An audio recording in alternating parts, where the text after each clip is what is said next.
হাবিব শিকদারের ঘরের পিছনে রাত 11টার সময় রাত্র 12টা বাজে 11:30 বাজে ও বদরপুরের শেয়ালি গ্রামে চুরির সময় হাতে নাতে আটক যুবক, পরিচয় নিয়ে বিতর্ক। ডেস্ক রিপোর্ট, স্বাধীন বাংলা টিভি। বদরপুর ইউনিয়নের শেয়ালি গ্রামে চুর চক্রের উপদ্রবে অতিষ্ঠ হয়ে অবশেষে এক যুবককে হাতে নাতে আটক করেছেন এলাকাবাসী। আটককৃত ব্যক্তি স্থানীয় ইউনিয়ন ছাত্রলীগের সাধারণ সম্পাদক জাকের বিশ্বাসের বড় ভাই এবং ফারুক বিশ্বাসের ছেলে বলে জানা গেছে। স্থানীয়দের অভিযোগ, দীর্ঘদিন ধরে তিনি রাতের আধারে গ্রামের বিভিন্ন বাড়িতে চুরির উদ্দেশ্যে হানা দিয়ে আসছিলেন। সর্বশেষ গতরাতে একটি বসতঘরের নিচের অংশ, গ্রামীণ ভাষায় যাকে মাটির পিঁড়া বলা হয়, খুঁড়ে ঘরের ভেতরে প্রবেশের চেষ্টা করছিলেন তিনি। এ সময় এলাকার কয়েকজন সচেতন যুবক বিষয়টি টের পেয়ে চিৎকার শুরু করলে তিনি পালানোর চেষ্টা করেন।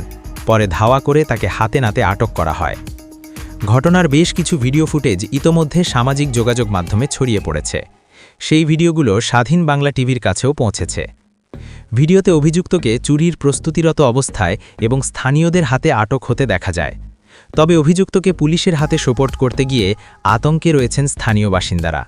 তাদের অভিযোগ, অভিযুক্তের পরিবার রাজনৈতিকভাবে প্রভাবশালী হওয়ায় সাধারণ মানুষকে ভয়ভীতি দেখানো হচ্ছে। এলাকাবাসীর ভাষ্য, আমরা তাকে পুলিশে দিতে চেয়েছি, কিন্তু তাদের চাপের কারণে আমরা নিরাপত্তাহীনতায় ভুগছি। এদিকে জানা গেছে, অভিযুক্তরা সাবেক জেলা পরিষদ চেয়ারম্যান মোহন মিয়া ও সাবেক সংসদ সদস্য হাবিবের বাড়ির বাসিন্দা হিসেবে পরিচয় দিয়ে আসছিলেও স্থানীয় সচেতন মহল জানিয়েছে তাদের সঙ্গে ওই মিয়া বংশের কোনো রক্ত সম্পর্ক নেই। স্থানীয়দের দাবি, এর আগেও পটুয়াখালী সদর উপজেলার ভরিয়া গ্রামে একটি অটোরিকশা চুরির সময় একই ব্যক্তি হাতে নাতে ধরা পড়েছিলেন, কিন্তু রাজনৈতিক প্রভাবের কারণে বারবার আইনের হাত থেকে রক্ষা পাচ্ছেন তিনি। বর্তমানে শেয়ালি গ্রামের মানুষ নিজেরাই রাত জেগে পাহারা দিচ্ছেন। তারা দ্রুত প্রশাসনের হস্তক্ষেপ, নিরপেক্ষ তদন্ত এবং চোর চক্রের বিরুদ্ধে কঠোর ব্যবস্থা নেওয়ার দাবি জানিয়েছেন।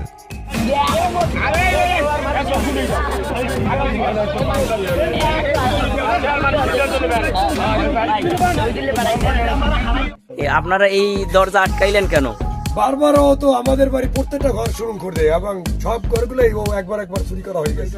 বাড়ি ফারুক বিশ্বাসের বড় পোলা মনির বিশ্বাস, এই মনির বিশ্বাস চুরি করতে আইছে। চুরি করতে আওয়ার পরে এই লড়াইয়ে ধরছি। হাবিব শিকদারের ঘরের পিছনেও চুরি করতে ঢুকছে। চুরি করতে ঢোকার পরে লড়াই ধরছি। হাবিব শিকদারের ঘরের পিছনে রাত 11টার সময় রাত্র 12টা বাজে 11:30 বাজে ও চুরি করতে ঢুকছে। চুরি করতে ঢোকার পরে ওরে এই ধরছি, লড়াইয়ে আমি ধরছি। ও